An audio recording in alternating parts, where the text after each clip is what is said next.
Now come over next topic. Our next topic is electrical energy and power consumed in an electric circuit. किसी भी electric circuit में resistive wire के पास जो energy consume होता है, जो पावर कंज्यूम होता है, what will be expression of that. Then as I think इस चीज़ को आप क्लास 10th में पढ़े हुए हैं. At the resistive wire or if in a circuit current I flows for time t having a resistance R, then heat produced at the position of resistive wire is equal to I square into R into T, which is equal to V into I into T and which is also equal to V square by R into T. यह कहाँ से relation आता है? तो जो है हम लोग कहते एक रिलेशन हम लोग जो है देखे थे और उसको फिर ओम्स लॉ से कन्वर्ट करके ये तीनों फॉर्म ले आए थे, और not. And power equal to energy consumed per unit time, heat produced per unit time, and it becomes I square into R into V equal to V into I and which is also equal to V square by R. इस चीज़ को हम लोग पढ़े हुए हैं. कहाँ से रिलेशन लाते थे यह उतना हम लोग इस पर स्ट्रेस नहीं दिए थे, थोड़ा था पढ़ना था जो है. अब हम लोग पोटेंशियल वगैरह खूब अच्छे से पढ़ गए हैं. अब हम लोग जो क्लास 12th में जो दिया हुआ है उस पर आ रहे हैं. Let us suppose you have a wire AB through which current I is flowing. It means that then we can say as, and let us suppose current is flowing from A to B. हमने यह पढ़ा है current always flows from higher potential to lower potential. It means that potential at point A is high and at point B is low. One more thing, अगर हमने यह भी पढ़ा है जिधर मेरा करंट फ्लो करता है उधर मेरा प्रोटॉन्स फ्लो करता है, पॉजिटिव चार्ज फ्लो करता है, और अपोजिट डायरेक्शन में इलेक्ट्रॉन्स फ्लो करता है. हेयर वी है it is your conductor, solid conductor. It mean that इसमें जो करंट मुझे मिलेगा इलेक्ट्रॉन के चलते which will move from right to left, लेकिन इसका करस्पॉन्डिंग पॉजिटिव, लेकिन करंट का डायरेक्शन क्या होगा? From left to right. तो अगर उस इलेक्ट्रॉन का करस्पॉन्डिंग प्रोटॉन के बारे में सोचोगे तो अगर वो होता तो राइट टू लेफ्ट मूव करता. इसका मतलब जो है पॉजिटिव के बारे में अगर सोचते हैं तो that will move from right to left, right. तो जरा सा देखो तो एक चीज़ और यहाँ पर देख लेना कि जो है तुमने कहा कि जो है current always flows from higher potential to lower potential. मतलब ए का पोटेंशियल हाई है, बी का पोटेंशियल लो है. What does it mean? इसको ऐसे सोच लो कि ए पर पॉजिटिव चार्ज है, बी के पास नेगेटिव चार्ज है. जो पॉजिटिव चार्ज के चलते पोटेंशियल हाई हो जाएगा, नेगेटिव चार्ज के चलते लो हो जाएगा. It mean that then current will flow from positive side to negative side. अगर तो जब जरा सा सोचो ना कि ए पर पॉजिटिव कर दिए, बी पर नेगेटिव कर दिए, तो पॉजिटिव चार्ज किधर मूव करेगा? पॉजिटिव को जो है ए वाला पॉजिटिव रिपेल करेगा, बी वाला अट्रैक्ट करेगा, ए से बी जाएगा. Positive charge will move from A to B. Negative charge के बारे में सोचोगे, ए वाला पॉजिटिव अट्रैक्ट करेगा, बी वाला पॉजिटिव रिपेल करेगा. It mean that electrons will move from B to A, और नॉट? मानोगे?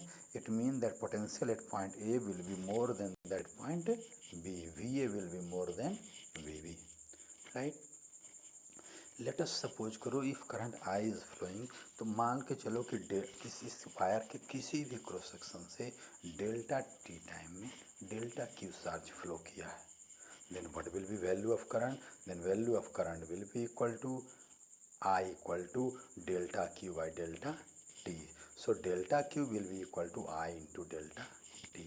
It mean that अगर करंट I फ्लो कर रहा है तो डेल्टा T टाइम में इस वायर के किसी भी क्रॉस सेक्शन से delta Q which is equal to I into delta T charge flow करेगा, राइट. अब जरा सा सोचो कि जो है जिस समय वह डेल्टा क्यू चार्ज, मान लो किसी पर्टिकुलर डेल्टा क्यू के बारे में सोच रहे हैं, जिस समय वह डेल्टा क्यू ए पॉइंट पर होगा उस समय वह पोटेंशियल एनर्जी कितना पोजेस करेगा? तो क्या हो जाएगा? Delta Q into V. पढ़े हो कि अगर कि जो है कोई भी चार्ज जो है वी पोटेंशियल पर होता है तो वह कितना एनर्जी पोजेस करता है? V into delta Q. और जब वह बी पर पहुंचेगा तो उसमें उसकी पोटेंशियल एनर्जी कितनी होगी, delta Q into V, V B. Potential V B is less than V A, इसका मतलब V A into delta Q will be greater than V B into delta Q.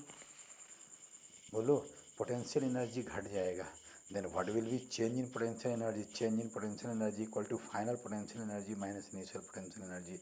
Delta Q common ले लोगे, then it will become delta Q into V B minus V A. मान लो इस change in potential energy को, इतना को हमने V नाम दिया, then what will become change in potential energy equal to delta Q into minus V. Really यह जो है ए का पोटेंशियल लो है, बी का पोटेंशियल हाई है, अगर डिफरेंस वी के बराबर है तो निगेटिव पोटेंशियल ना हो जाएगा माइनस वी। बाबू यहाँ एक बहुत बड़ा क्वेश्चन है कि सिस्टम का पोटेंशियल एनर्जी, इलेक्ट्रॉन्स का पोटेंशियल एनर्जी डिक्रीज हुआ है, तो अगर वो डिक्रीज हुआ है, एनर्जी का लॉस हुआ है, तो एनर्जी गया कहाँ।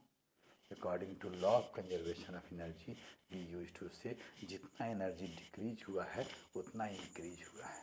तो डिक्रीज इन एनर्जी जो है वह तुम्हारा एनर्जी चेंज इन एनर्जी निगेटिव है, तो काइनेटिक एनर्जी कितना से इंक्रीज हो जाएगा, उतना ही पॉजिटिव से। तो डेल्टा यू निगेटिव है, उसके आगे माइनस लगा देंगे, it will become positive. So change in increase in inter kinetic energy will be equal to minus delta U which is equal to delta Q into we.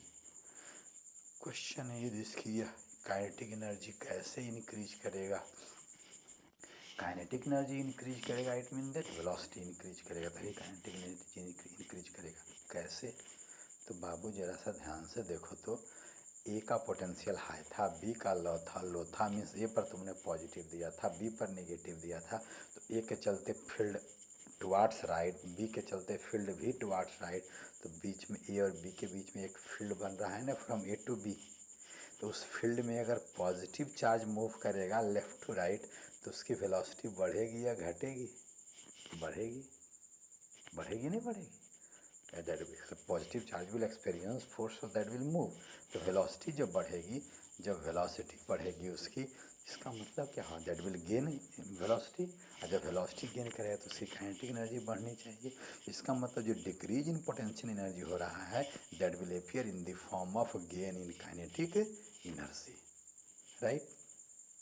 लेकिन फिर कहोगे कि sir अभी तो हम लोग ड्रिफ्ट वेलोसिटी में पढ़े थे कि in case of electric field different electron drift with constant velocity, तब फिर एनर्जी कहाँ इंक्रीज होगा, कहाँ वेलोसिटी इंक्रीज करता है, तब तो काइनेटिक एनर्जी इंक्रीज नहीं होना चाहिए। रियली क्या होता है, यह जो इंक्रीज इन काइनेटिक एनर्जी होता है, जब इलेक्ट्रॉन्स मूव करता है, तो आपने पढ़ा था कि कॉलिजन होता है विद डिफरेंट एटम्स, और उसकी वेलोसिटी लॉस हो जाती है। रियली वेलोसिटी इंक्रीज करता है, लेकिन जो टक्कर के चलते, कॉलिजन के चलते इसका वेलोसिटी लॉस हो जाता है, काइनेटिक एनर्जी लॉस हो जाता है, and that very kinetic energy appears in the form of heat energy. It means that then you can say that very increase in kinetic energy which is equal to change in potential energy which is equal to delta Q into V will appear in the form of heat energy. So heat energy produced will be equal to equal to delta Q into V, and delta Q is equal to I into delta T. अभी देखे थे delta Q is equal to I into delta T, delta Q V equal to I into delta T. So when we will put here that very thing, then it will become E will be equal to I into delta T into V, right. It mean that heat energy which will be produced, that will be equal to I into delta into V. This will be wastage of energy or not at the position of resistance, यही energy का wastage होगा। It means that there will be loss of power, there will be consumption of power. Then what will be power? Consumption of electrical power, then consumption of electrical power equal to energy produced by delta T, which is equal to I into delta T into V by delta T cancel हो जाएगा, then it will become I into V और V into I. It mean that power consumed will be equal to V into I. याद करो एक relation आता था power consumed का, ये फिर ओम्स लॉ के हेल्प से हम लोग वी स्क्वायर बाई आर लिख सकते हैं, आई स्क्वायर इंटू आर लिख सकते हैं, और not. It means that when we will connect a resistive wire in a circuit, then at the position of the circuit there will be loss of power in the form of heat, and that will be equal to I into V square by R, or I square into R. Question is this: it means that at that very resistive wire there will be production of heat energy, there will be production of light energy. तो वो आएगा कहाँ से? तो ज़रा सा सोचना बाबू कि यह जो है तुमको एनर्जी मिल रहा है, कहाँ से मिल रहा है? जब तुमने इलेक्ट्रिक फील्ड क्रिएट किया तब मोशन हुआ, तब पोटेंशियल एनर्जी चेंज हुआ है, तब चेंज इन काइनेटिक एनर्जी हुआ है. इलेक्ट्रिक फील्ड अप्लाई करने के चलता है. इलेक्ट्रिक फील्ड अप्लाई किए कैसे हुआ है? जब पोटेंशियल डिफरेंस अप्लाई किए हैं.